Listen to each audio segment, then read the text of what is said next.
আসসালামু আলাইকুম রহমতুল্লাহি ওবারাকাতু। সম্মানিত ভিউয়ার্স, আজকে আমি আপনাদের সামনে এমন একটি আমল নিয়ে আসছি যেটা খুবই গুরুত্বপূর্ণ। খুবই মনোযোগ সহকারে আপনারা সেই আমলটি শুনবেন এবং আমল করার চেষ্টা করবেন। যদি আপনি মনে করেন যে আমার উপর কোনো জিন বা জাদুর আসর আসছে কিনা, অথবা আপনার ফ্যামিলির উপর কোনো জিন বা জাদুর আসর আছে কিনা, সেটা আপনি পরীক্ষা করতে চাচ্ছেন, সন্দেহ হচ্ছে, সেজন্য যেহেতু সন্দেহ হচ্ছে সেজন্য আপনি পরীক্ষা করতে চাইতেছেন, সেজন্য আপনাকে সর্বপ্রথম একটি গ্লাসের মধ্যে 1 গ্লাস পানি নেবেন। পানি নেওয়ার পরে আপনি সর্বপ্রথম সেই গ্লাসটিতে 11 বার দুরূদ শরীফ পড়বেন, পরে 11টা দম দিবেন।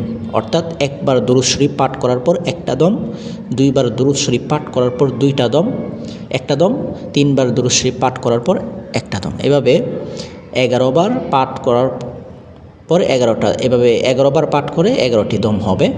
এভাবে সূরা ফাতিহা 11 বার পড়বেন, 11টি দম দিবেন। এভাবে সূরা আয়াতুল কুরসি 11 বার পড়বেন, 11টা দম দিবেন। এরপরে সূরা কাফিরুন, কুল ইয়া আইয়ুহাল কাফিরুন পড়বেন, পরে 11 বার পড়বেন, 11টি দম দিবেন পানিতে। এরপরে সূরা কুল হুয়াল্লাহু আহাদ পড়বেন, পরে 11 বার পড়বেন, 11টা দম দিবেন। ফালাক পড়বেন 11 পরে 11টি দম। নাস পড়বেন 11 বার পড়বেন, 11টি দম।